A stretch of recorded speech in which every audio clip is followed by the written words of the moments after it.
राधे राधे। कैसे हैं आप सब लोग? आपका स्वागत है मेरे YouTube चैनल। आज हम बात करेंगे सुनरक या सोनरक जो है उसके बारे में। सोनरक में सौबरी ऋषि का आश्रम था और जो इस समय कालिया देश से थोड़ा पास में ही है। कृष्ण लीला से पहले वहाँ पे सौबरी ऋषि यमुना जल में खड़े होकर सभी ऋतुओं में अपनी इंद्रियों को काबू करके तपस्या में लीन थे। कई वर्षों तक उन्होंने वहाँ तपस्या की। उसी समय वहाँ पे भगवत परिकर श्री गरुड़ जी पहुँचे। तो पक्षी स्वभाव था उनका, तो वो जैसे ही यमुना जी पे पहुँचे तो उन्होंने कुछ मछलियों को, उनको भूख लगी, जैसे ही उन्होंने कुछ मछलियों को खा लिया या निगल गए। जैसे उन्होंने उन मछलियों को निगला या खाया तो सभी मछलियां बहुत दुखी हुई और सौबरी ऋषि के पास पहुंची। और सौबरी ऋषि जी जो थे वो तपस्या में लीन थे। सभी मछलियां जाके उनसे प्रार्थना करने लगीं। तो सौबरी ऋषि को पता नहीं था कि गरुड़ जी कौन हैं, क्योंकि वो भगवत महिमा से, उस समय भगवत भक्तों की महिमा से अनभिज्ञ थे और शुष्क तपस्या में लीन थे। तो उन्होंने गरुड़ जी को बिना सोचे समझे श्राप दे दिया कि यहाँ अगर वो दोबारा आ गए तो उनका सिर धड़ से अलग हो जाएगा, मस्तक उनका उड़ जाएगा।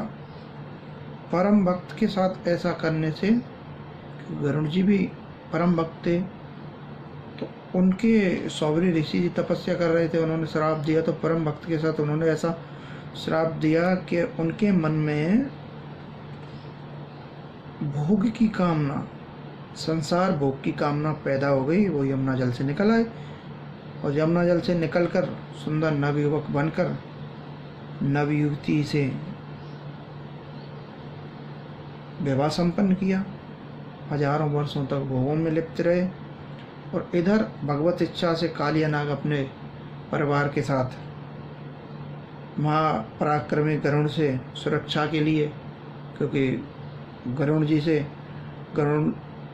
सुरक्षा के लिए नागराज जो कालिया नाग थे वो भी यमुना जी में आ गए थे और यमुना जी में रहने लगे।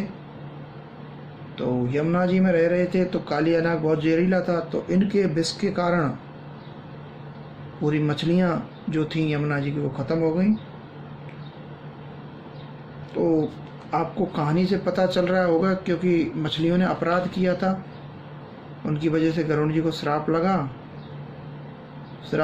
तो गरुड़ जी के प्रभाव से ही, डर से कालिया नाग यमुना जी में पहुँचे। यमुना जी में कालिया नाग पहुँचे तो उनका जो विष का प्रभाव था उससे मछलियाँ मर गईं। तो इसका यही है कि भक्त के प्रति उन्होंने अपराध किया था, जिसके कारण सौबरी ऋषि और उनके आश्रित मछलियों का सर्वनाश हुआ। तो शास्त्रों में भी वैष्णव अपराध से सर्वथा बचने की सलाह दी गई है, तो हमको वैष्णव अपराध से बचना चाहिए। इस कथा से हमें यही सीख मिलती है। हरे कृष्णा। इस वीडियो को ज़्यादा से ज़्यादा शेयर करें और हमारे चैनल को सब्सक्राइब करें। हरि बोल, हरि बोल, हरि बोल।